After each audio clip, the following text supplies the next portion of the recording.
Hello, this is a little tip about muting versus disabling audio. There's a bunch of different ways to do it, and it's kind of confusing, so maybe I will clear it up, or I will confuse you some more. This is too long for a gift tip, but I will try and keep it relatively short. There are three ways of disabling and or muting audio in Final Cut 10, and they all have different results. So here they are. If you turn off a roll in the timeline index, thusly, it will not play back. You won't hear it, but if you export the file as a comp or something, it will be included. It will play. Even though you think you've turned it off, you really haven't. You've just muted it for playback. The only way around that is to say export as a multi-channel QuickTime.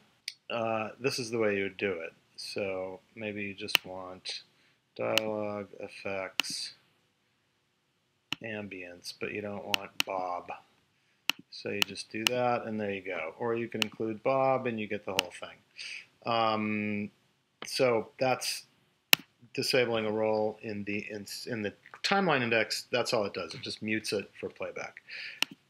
If you disable a component or a clip in this way using the V key, which I just did, it will not play back. You won't hear it, and it will not be included when you export a comp. Even if you include that roll, like I guess this is the effects roll, yeah. Even if I include the effects roll, these disabled clips will not be included. If there are other clips that are enabled that also have the roll effects, they will be included. Also, if you make an AAF with X2 Pro, even if you choose to exclude disabled clips, like maybe you don't want all these 4 channels in your Pro Tools session, it's still going to come across because the actual clip is enabled. So you're going to get all 4 components even though you don't want that.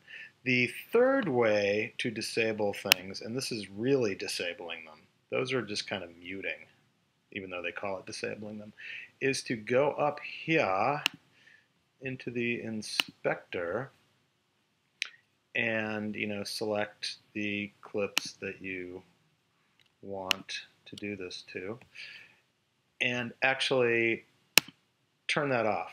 Note how it goes away here. That's gone.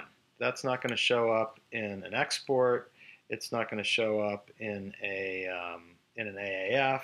It's not going to show up in anything. So I think the reason I'm doing this is because people have been having some issues with AAFs because they have multi-channel audio, with mic, lav, boom, whatever. Well, they don't want the boom, so they're just doing this with the V key.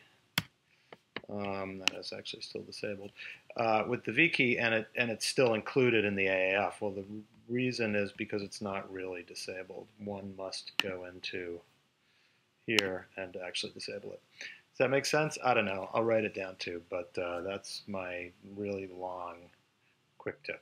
Hope it's useful.